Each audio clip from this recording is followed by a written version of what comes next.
tere! Plaastrid peale, kanali vaatajad. Minu nimi on Kairit ja kõnnin trenni.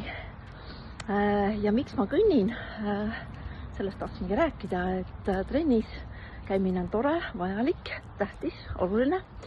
Aga me ei saa kunagi unustada kõndimist, mis on meie kõige loomulikum viis liikuda. Kõndides hakkab tööle teie lümfisüsteem ja ainevahetus paraneb ja kogu keha hakkab tööle nii, nagu ta peab töötama. Nii et ükskõik kui palju te treenite, ükskõik millist trenni te teete, ärge unustage kõndimist, liikumist.